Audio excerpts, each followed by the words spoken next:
السلام عليكم ومرحبا بكم في قناتكم كويزين زين بإدريسي. اليوم ان شاء الله غادي نشارك معكم واحد العصير ديال لي تريتور هكا اللي يخرج لنا كميه اللي هي وفيره تبارك الله ما شاء الله. يخرج لنا 6 لتر من العصير هكا نهار اللي تيكون عندكم ضياف، عندكم شي عشيه وجايين عندكم فيها الناس وباغيين هكا العصير، او حتى لوليداتكم.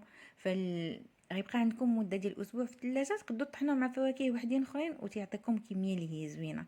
كنتمنى الفكره ديال اليوم امناتنا الاعجاب ديالكم، ما تنساونيش تدعموني بلايك باش الفيديو يوصل للناس وحدين اخرين، وكومونتير. واللي اول مره تيشوف القناه ديالي تنقول له فعل الجرس باش دائما يوصلك الجديد من مطبخي وتابونا. ونخليكم مع المقادير مع طريقه التحضير. المقادير اللي هي بسيطه جدا، غنحتاجوا 4 ديال الحامضات او الليمون الاصفر. من الاحسن انكم تاخذوا الليمون اللي هو القشره ديالو صفراء، ومن الاحسن انكم تخدموا بالليمون اللي هو طري. انا هنايا خدمت بالليمون اللي هو كان ديجا مجمد عندي في الفريغو. كي قلت لكم من الاحسن يكون طري وتكون القشره ديالو صفراء، والقشره غسلوها مزيان، حكوها هكا بواحد الحليفه نقيه مزيان حتى تولي الحامضه ديالكم تتشعل. وغادي نضيفوا عليها نص كيلو من سنيده او من السكر الخشن. فغنضيفوا كي قلت لكم نص كيلو، وغادي نضيفوا واحد لتر ديال الماء. 3 المكونات اللي غنحتاجوها هكا في الاول وصافي. غادي نسدو عليهم طنجره ديال الضغط.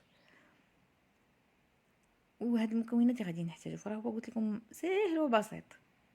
غنسدو الطنجره ديال الضغط ديالنا، وغادي نديرو الصفاره ديالها وغادي نوضعوها على نار تحت من المتوسط بشويه مده ديال 45 دقيقه. فحسبوها مده ديال 45 دقيقه فقط. وغادي نرجع باش نحلها معكم تشوفوها كيفاش غادي تجي.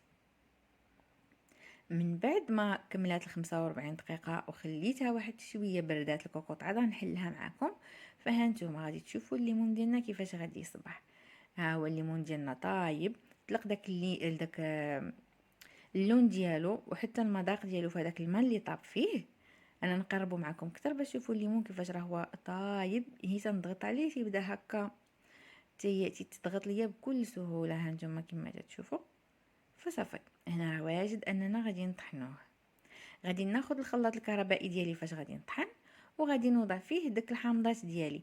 من الاحسن انكم داك الحامض تحيدوا منه العظم. انا الوصفه قالوا لي خاصو يتطحن بالعظم ديالو، ولكن فاش طحنته بالعظم ديالو عطاني واحد شويه ديال المروره اللي قد كاين اللي تعجبو وكاين اللي ما تعجبوش.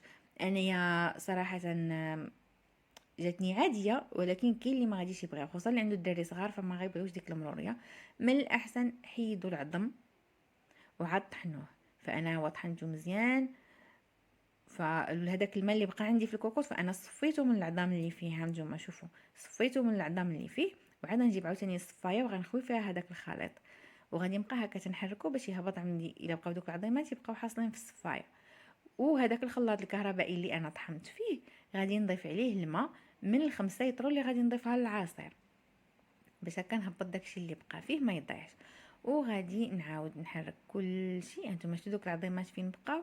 صافي هذاك الشيء ما غاديش نحتاجوه، غنحيدو. نحاول انني نخلط داكشي هكا يتحل مع بعضياته. وغادي نضيف هنايا النكهه ديال الليمون او مركز الليمون. فراه هذا تيتباع عند اصحاب الحلويات، تيتباع هذا الحكيك بحال هكا ب5 دراهم. فراه هو تيعبروا ما تيكون عندهم قرعه كبيره وتيبقى يعبروا لك هكا في هذه القرعه في هذه الحكيكات الصغار. هذا ب5 دراهم غادي نديروه كامل. ديروا هذا اللي تيجي بحال الجل حسن ملي تيكون في القرعه ديال الزاج تيكون فيه المذاق مجهد. هذا تيكون فيه المذاق واللون باش ما نضيفوش الملون الغذائي. وغادي ناخذ معلقه كبيره من هذا الحامض هاد السنيده اللي هي حامضه او معروفه بالليم. فغادي نضيفوا معلقه كبيره. هذه تتباع ب5 دراهم. هاد الخنيشه حتى هي فرا تخدمي بها بزاف ديال العصيرات وحدين اخرين. صافي غادي نبدا نخلط هنايا العصير ديالي باش هكا تشوفوا. غنجيب الفوي وغادي نبدا نخلط بشكل جيد مزيان. كل ما انا تنخلط كل ما اللون تيتطلق اكثر. هانتوما كل ما انا تنخلط بشكل جيد كل ما اللون تيتطلق عندي اكثر. وهنا غادي نضيف ما تبقى من ال5 لتر اللي قلت لكم بارده. فانا كنت دايرها في المجمد باش هكا تيولي جاهز للاستعمال من دابا. صافي تنخلطوه بشكل جيد. خبيتو هكا في قريعه ديال الزاج وفرقته في الثلاجه في القريعه ديال الزاج. وهذا هو الشكل ديالو. تقدروا انكم تطحنوه مع فواكه وحدين اخرين. كتقدروا انكم تشربوه هكا بوحديتو، تطحنوه مع الفريز مع التفاح مع البنان مع الخوخ الشهديه اي فاكهه هي عندكم في البيت ديالكم. وهكا كيفوت لكم من عندكم عشيه وجاي عندكم الناس، فما فيها باس اننا نصاوبوه ونطحنوه مع فواكه وحدين اخرين ونقدموه، فراه تيجي زوين بزاف. المهم ما تنسونيش من التعاليق الزوينه ديالكم، لي كومونتير، وبارطاجيو الفيديو مع احبابكم مع اصحابكم، ونتلاقاو في فيديو قادم ان شاء الله. حيوان.